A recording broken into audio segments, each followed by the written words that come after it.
Oi pessoal, tudo bem? Nossa gente, que alegria que eu tô hoje por poder estar começando com vocês esse livro grandioso, maravilhoso, esse livro que eu adoro tanto, que é, eu posso dizer, é o livro mais bonito que eu já li. É lindo, a mensagem dele é fantástica. É o livro psicografado pelo grande Chico Xavier, e é a história narrada pelo Emmanuel. Então, esse livro, Paulo Estevam, ele é o primeiro daqueles considerados, da série considerada romances de Emmanuel. É lindo a história de Paulo, de Saulo de Tarso, que se tornou Paulo, o apóstolo Paulo. E esse livro ele foi escrito em 1941 e ele traz, a história ela se passa entre 34 depois de Cristo, ou seja, um ano depois da passagem do Mestre, e foi até 64 depois de Cristo, a data quando supostamente Paulo teria voltado também para o mundo espiritual. E ele narra toda então essa história que aconteceu entre Paulo e Estevam, e eu ouvi também dizer li também que esse é o livro preferido de Chico Xavier, foi no livro de Carlos Bacelli, livro Chico Xavier, 70 anos de mediunidade, tem uma pergunta que é: de qual dos seus livros você gosta mais? É de Paulo Estevam? E ele diz: dos nossos, o que eu gosto mais é Paulo Estevam. E também uma outra curiosidade é que eu não lembrava de onde é que eu tinha ouvido essa história, de que enquanto ele psicografou esse livro havia um sapo que vinha toda noite quando ele ia psicografar, mas agora eu me lembro que é quando eu fui visitar a Fazenda Modelo, o local onde Chico Xavier trabalhou, lá em Pedro Leopoldo. Eu tive lá porque coincidentemente foi essa cidade também onde nasceu meu paizinho biológico, que coincidentemente também se chama José Francisco Xavier. E coincidentemente ele foi Xavier, não porque o pai dele, meu avô, fosse Xavier, mas sim porque ele nasceu no dia de São Francisco Xavier, dia 3 de dezembro. E aí batizaram ele sem o sobrenome da família, que não era Xavier. Então meu pai é José Francisco Xavier, nasceu também em Pedro Leopoldo, e foi quando eu fui a Uberaba e também a Pedro Leopoldo para conhecer o local onde Chico Xavier nasceu, o local onde meu pai nasceu, e fomos visitar a Fazenda Modelo, e a pessoa que fez o tour com a gente, ela disse que quando Chico Xavier nasceu em 2 de abril de 1910, aquele campo ali perto da fazenda, os lírios todos se abriram assim do nada, ficou um lindo campo de lírios brancos. E a outra curiosidade que ela contou, nos levando lá no quarto, naquele local, naquele cômodo em que ele psicografou o livro, Paulo Estevam, ali nas dependências da Fazenda Modelo, ela disse que um sapo, todas as noites, todo o tempo que Chico Xavier psicografou o livro, ele esteve lá, na companhia dele. Aí eu pensei, meu Deus, que sapo inteligente, ali absorvendo toda a energia boa, curativa desse livro grandioso. E é por isso que eu estou super feliz que eu fui impulsionada, depois que nós fizemos ali o livro do Earl Nightingale, O Estranho Segredo, ele aconselha a estar fazendo leituras positivas, leituras que trazem alguma coisa, leituras com significado para o nosso entendimento da vida, para que nós possamos ser o melhor que nós podemos ser como seres humanos, que estamos sendo seres divinos. Então, ele diz para ler pelo menos 15 minutos por dia. Então, eu já trouxe para vocês o livro, a série anterior, que foi o Picos e Vales, do Simon, desculpem, fico devendo o nome dele, mas em toda a série aparece o nome dele. E agora eu estou trazendo para vocês esse que vai ser o livro que eu vou trazer durante o final de semana, sábado e domingo, porque é um romance, meu Deus, é um romance tão cheio de alertas, de coisas tão profundas, que serve para a gente, se a gente depois do final desse livro tiver entendido alguma coisa da mensagem, a gente já sai do vale, se a gente estiver em algum vale. Então, gente, eu vou deixar aqui para vocês essa primeira parte, tá? Que a gente vai começar agora com o que começa aqui no livro dizendo breve notícia. Não são poucos os trabalhos que correm mundo relativamente à tarefa gloriosa do apóstolo dos gentios. É justo, pois, esperarmos a interrogativa: por que mais um livro sobre Paulo de Tarso? Homenagem ao grande trabalhador do Evangelho ou informações mais detalhadas da vida dele? Quanto à primeira hipótese, somos dos primeiros a reconhecer que o convertido de Damasco não necessita de nossas mesquinhas homenagens. E quanto à segunda, responderemos afirmativamente para atingir os fins a que nos propormos, transferindo ao papel humano, com os recursos possíveis, alguma coisa das tradições do plano espiritual acerca dos trabalhos confiados ao grande amigo dos gentios. Nosso escopo essencial não poderia ser apenas rememorar passagens sublimes dos tempos apostólicos, e sim apresentar, antes de tudo, a figura do cooperador fiel na legítima feição de homem transformado por Jesus Cristo e atento ao divino ministério. Esclarecemos ainda que não é nosso propósito levantar apenas uma biografia romanceada. O mundo está repleto dessas fichas educativas, com referência aos vultos mais notáveis. Nosso melhor e mais sincero desejo é recordar as lutas acerbas e os ásperos testemunhos de um coração extraordinário que se levantou das lutas humanas para seguir os passos do Mestre num esforço incessante. As igrejas amornecidas da atualidade e os falsos desejos dos crentes nos diversos setores do cristianismo justificam nossas intenções. Em toda parte há tendências à ociosidade do espírito e manifestações de menor esforço. Muitos discípulos disputam as prerrogativas de Estado, enquanto outros, distanciados voluntariamente do trabalho justo, suplicam a proteção sobrenatural do céu. Olha aí, gente, ele dando bastante, já começou aí só com essa introdução, nos trazendo algumas dicas, né? Aqui, bem atentar, eu estou lendo exatamente como está escrito, tá? Templos e devotos entregam-se gostosamente às situações acomodatícias, preferindo as dominações e regalos de ordem material. Observando esse panorama sentimental, é útil recordarmos a figura inesquecível do apóstolo generoso. Muitos comentaram a vida de Paulo, mas quando não lhe atribuíram certos títulos de favor gratuitos do céu, apresentaram-no como um fanático de coração ressequido. Para uns, ele foi um santo por predestinação, a quem Jesus apareceu numa operação mecânica da graça. Para outros, foi um espírito arbitrário, absorvente e ríspido, inclinado a combater os companheiros com vaidade quase cruel. Não nos deteremos nessa posição extremista. Queremos recordar que Paulo recebeu a dádiva santa da visão gloriosa do Mestre às portas de Damasco, mas não podemos esquecer a declaração de Jesus relativa ao sofrimento que o aguardava por amor ao nome dele. Certo é que o inolvidável tecelão trazia o mistério divino dele, mas quem estará no mundo sem o mistério de Deus? Muita gente dirá que desconhece a própria tarefa, que é insciente a tal respeito, mas nós poderemos responder que, além da ignorância, há desatenção e muito capricho pernicioso.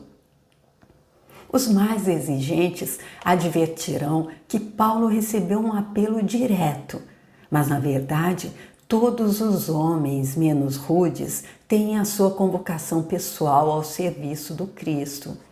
As formas podem variar, mas a essência ao apelo é sempre a mesma. O convite ao ministério chega às vezes de maneira sutil, inesperadamente. A maioria, porém, resiste ao chamado generoso do Senhor. Ora, Jesus não é um mestre de violências, e se a figura de Paulo avulta muito mais aos nossos olhos, é que ele ouviu, negou-se a si mesmo, arrependeu-se, tomou a cruz e seguiu o Cristo até o fim das tarefas materiais dele. Entre perseguições, enfermidades, apodos, zombarias, desilusões, deserções, pedradas, açoites e encarceramentos, Paulo de Tarso foi um homem intrépido e sincero, caminhando entre as sombras do mundo, ao encontro do Mestre que se fizera ouvir nas encruzilhadas da vida dele. Foi muito mais que um predestinado, foi um realizador que trabalhou diariamente para a luz. O Mestre chama-o da sua esfera de claridade imortal. Paulo tateia na treva das experiências humanas e responde: Senhor, que queres que eu faça? Entre ele e Jesus havia um abismo que o apóstolo soube transpor em decênios de luta redentora e constante. Demonstrá-lo para o exame do quanto nos compete em trabalho próprio, a fim de ir ao encontro de Jesus, é o nosso objetivo. Outra finalidade deste esforço humilde é reconhecer que o apóstolo não poderia chegar a essa possibilidade em ação isolada no mundo. Sem Estevão, não teríamos Paulo de Tarso. O grande mártir do cristianismo nascente alcançou influência muito mais vasta na experiência paulina do que poderíamos imaginar. Tão só pelos textos conhecidos nos estudos terrestres.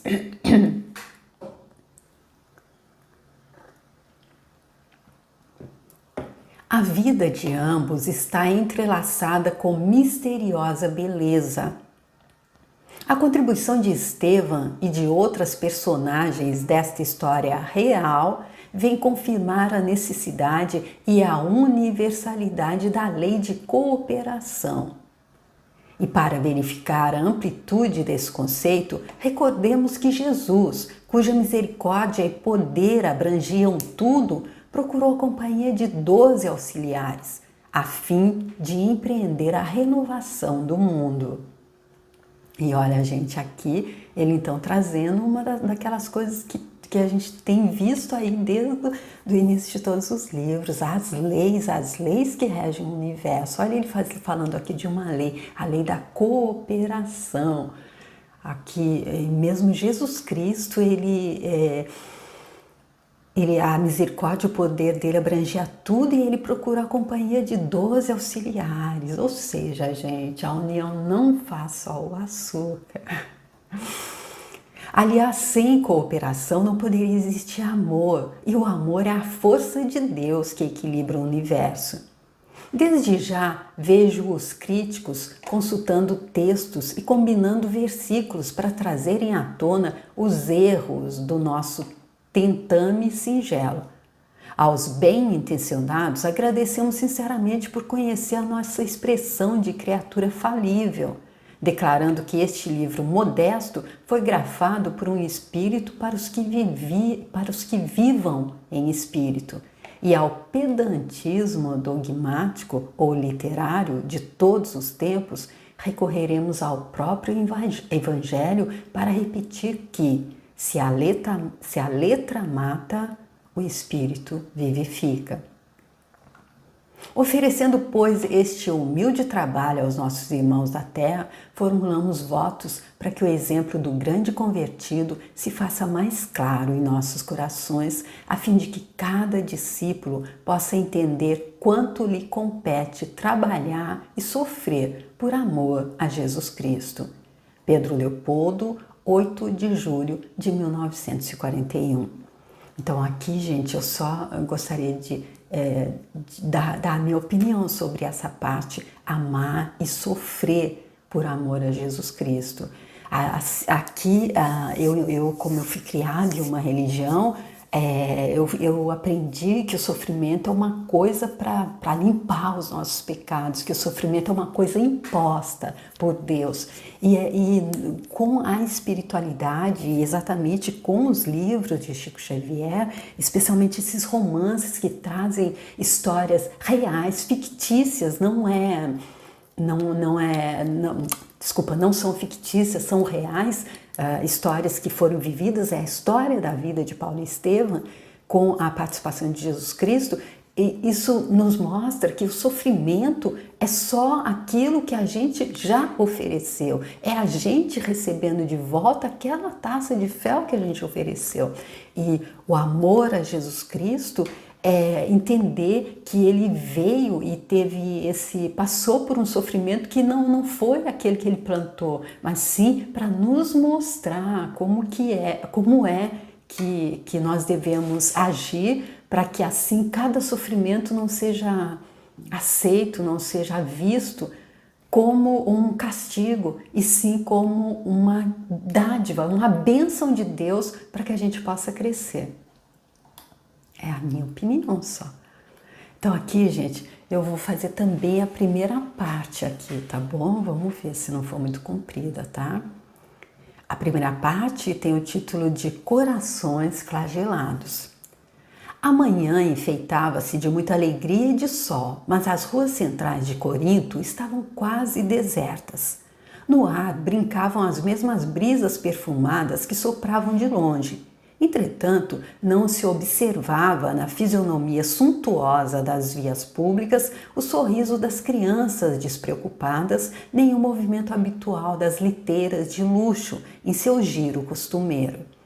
A cidade, reedificada por Júlio César, era a mais bela joia da velha Acaia, servindo de capital à formosa província, ou Acaia, desculpem, gente. Pode ser que saia alguma coisa com a pronúncia errada, tá bom? Não se podia encontrar na sua intimidade o espírito helênico em sua pureza antiga, mesmo porque, depois de um século de lamentável abandono, após a destruição operada por Múmio, restaurando-a, o grande imperador transformara Corinto em colônia importante de romanos, para onde acorrera grande número de libertos ansiosos de trabalho remunerador ou proprietários de promissoras fortunas. A estes associara-se vasta corrente de israelitas e considerável percentagem de filhos de outras raças que ali se aglomeravam, transformando a cidade em núcleo de convergência de todos os aventureiros do Oriente e do Ocidente. Sua cultura estava muito distante das realizações intelectuais do gosto grego, mais eminente, misturando-se em suas praças os templos mais diversos. Obedecendo talvez a essa heterogeneidade de sentimentos, Corinto tornara-se famosa pelas tradições de libertinagem da grande maioria dos habitantes. Os romanos lá encontravam campo largo para as paixões, entregando-se desvairadamente ao venenoso perfume desse jardim de flores exóticas. Ao lado dos aspectos soberbos e das pedrarias rutilantes, o pântano das misérias morais exalava nauseante báfio. A tragédia foi sempre o preço doloroso dos prazeres fáceis. De quando em quando, os grandes escândalos reclamavam as grandes repressões. Nesse ano de 34, a cidade em peso fora atormentada por violenta revolta dos escravos oprimidos. Crimes tenebrosos foram perpetrados na sombra, exigindo severa devassas. O procônsul não hesitara ante a gravidade da situação, expedindo mensagens oficiais, solicitara de Roma os recursos precisos. E os recursos não tardaram. Em breve, a galera das águias dominadoras, auxiliada por ventos favoráveis, trazia no bojo as autoridades da missão punitiva, cuja ação deveria esclarecer os acontecimentos. Eis porque nessa manhã radiosa e alegre, os edifícios residenciais e as lojas do comércio apresentavam-se envolvidos em profundo silêncio, semicerrados e tristes. Os transeuntes eram raros, com exceção de vários magotes de soldados que cruzavam as esquinas despreocupados e satisfeitos, como quem se entregava de bom grado ao sabor das novidades. Já de alguns dias, um chefe romano, cujo nome se fazia acompanhar de sombrias tradições, fora recebido pela corte provincial, ali desempenhando as elevadas funções de legado de César, cercado de grande número de agentes políticos e militantes e estabelecendo o terror entre todas as classes, com os seus processos infamantes.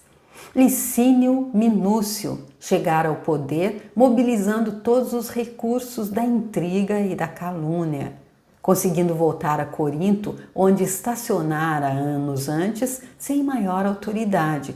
Tudo ousava agora por aumentar seus cabedais.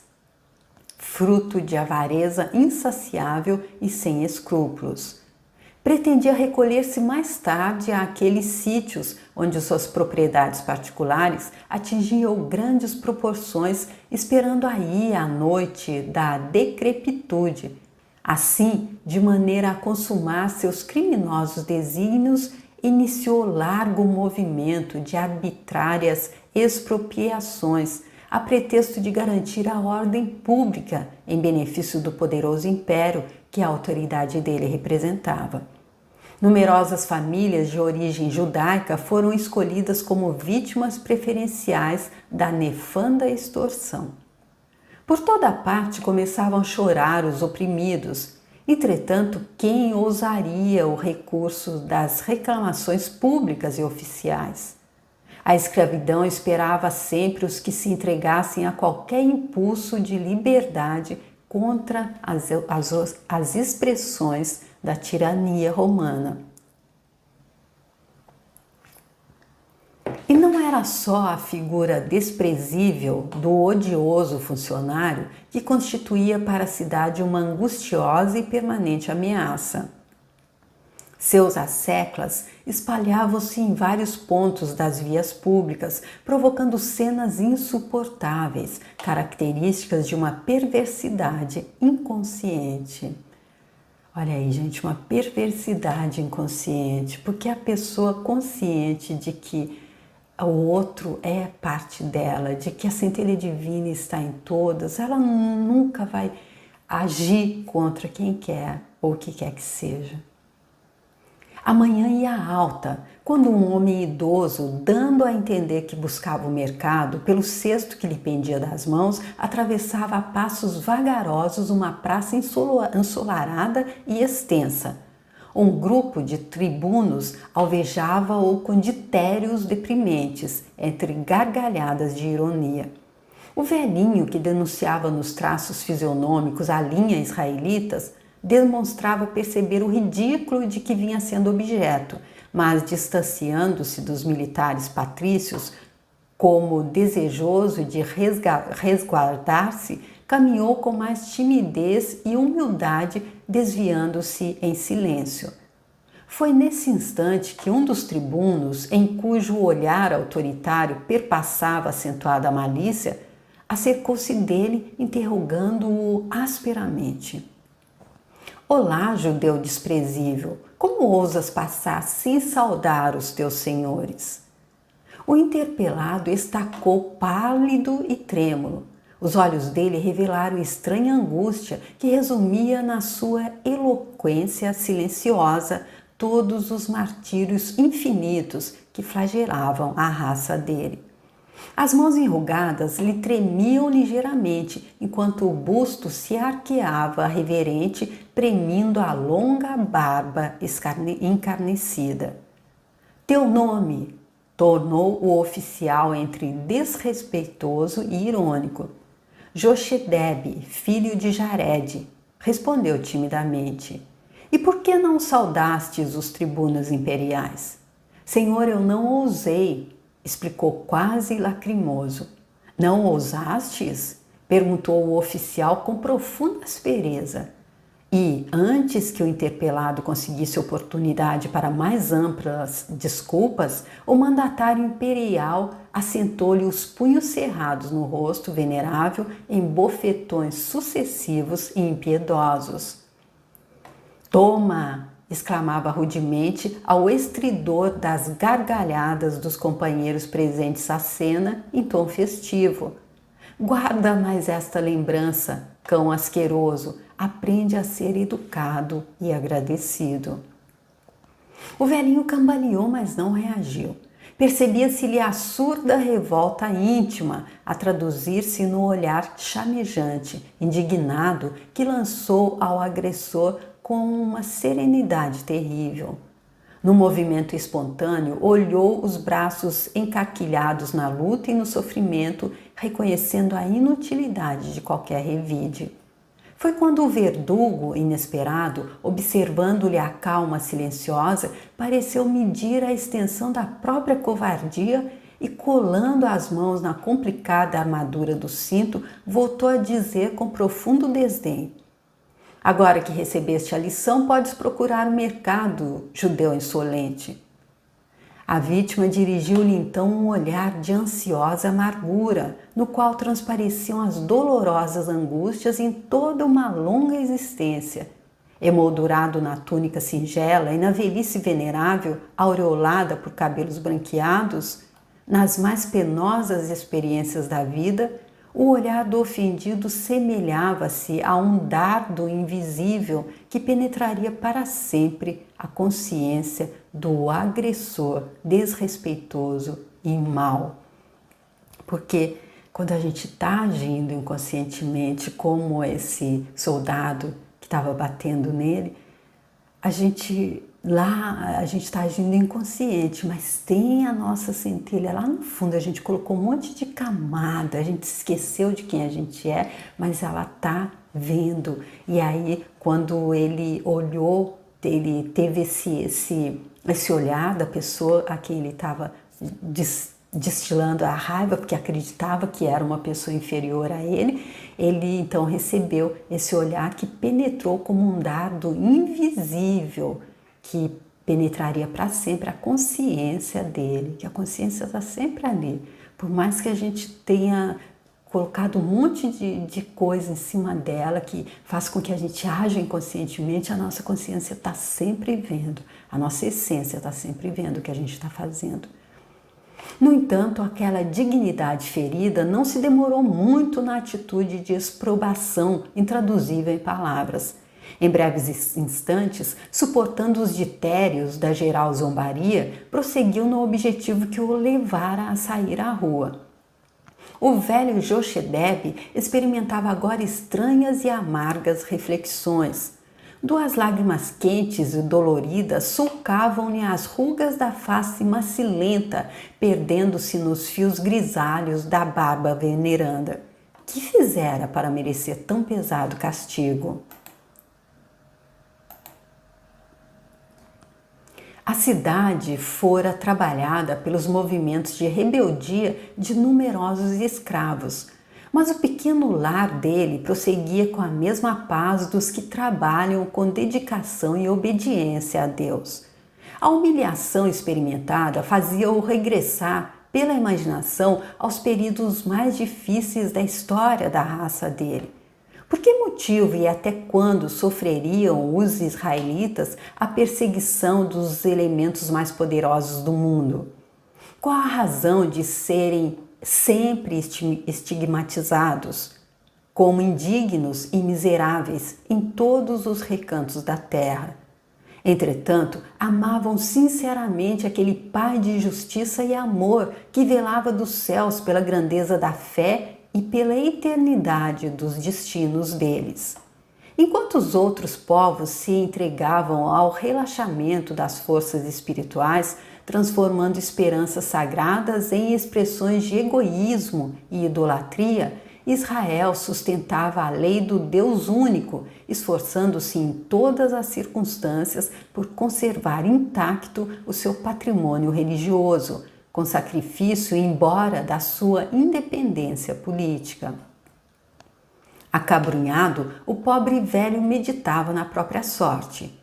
Esposo dedicado enviuvara quando aquele mesmo Licínio Minúcio, questor do império, anos antes, instaurara nefandos processos em Corinto, a fim de punir alguns elementos da população descontentes e rebelada. A grande fortuna pessoal dele fora extremamente reduzida e houve de amargar uma prisão injusta, resultante de falsas acusações que lhe variaram pesados dissabores e terríveis confiscos. A mulher dele não havia resistido aos sucessivos golpes que lhe feriram fatalmente o coração sensível, mergulhando-se na morte, ralada de acerbos desgostos e deixando-lhe os 2 filhinhos que constituíam a coroa de esperança da laboriosa existência dela. Gesiel e Abigail desenvolviam-se sob o carinho dos seus braços afetuosos e por eles, no acúmulo dos sagrados deveres domésticos, sentia que a neve da estrada humana lhe alvejara precocemente os cabelos, consagrando a Deus as mais santas experiências dele. À mente lhe veio então mais viva a silhueta graciosa dos filhos. Era um lenitivo conhecer o sabor agradável das experiências do mundo a benefício deles. O tesouro filial compensava-o das flagelações em cada acidente do caminho. A evocação do lar, onde o amor carinhoso dos filhos alimentava as esperanças paternas, suavizou-lhe as amarguras. Que importava a brutalidade do romano conquistador quando a velhice dele se aureolava dos mais santos afetos do coração? Experimentando resignado consolo, chegou ao mercado, onde se abasteceu do que necessitava. E aqui eu acredito que eu paro esse capítulo, porque ainda tem bastante coisa, para não ficar muito longo, e como a gente é um livro assim, escrito em uma linguagem talvez um pouco mais, com algumas palavras um pouco mais difíceis de compreensão, então não vou fazer muito longo, para que dê tempo de estar entendendo, de estar reescutando, quem quiser, tá bom? Mas eu prometo trazer para vocês de pouco em pouco, não vou correr não, tá? Porque é um livro tão lindo que é para ser degustado com carinho, esse livro aqui, Paulo Estevam, então, do queridíssimo Chico Xavier, psicografado por Chico Xavier, ditado por Emmanuel. E então eu fico aqui nesse primeiro capítulo, onde eu trouxe a apresentação e a primeira parte do primeiro capítulo, para deixar aí com vocês então esse início desse livro grandioso, que vai nos ajudar então a estar fazendo também esses 30 dias aí do plano do estranho segredo do Earl Nightingale, que se a gente conseguir ser o melhor, uma das dicas que ele dá para que possamos fazer esse plano é sermos o melhor que podemos ser. E eu tenho certeza que os exemplos nesse livro vão nos ajudar a refletir sobre como é que a gente está vivendo, sobre os pensamentos que a gente está tendo e sobre como é que a gente está se relacionando com o nosso próximo. Então, é com esse objetivo que eu trago esse livro para vocês, tá bom, gente? Espero que vocês gostem também e eu agradeço muito por vocês que assistirem, por vocês que vêm comigo. Espero contar com vocês para o próximo vídeo também. Muito obrigada, tchau!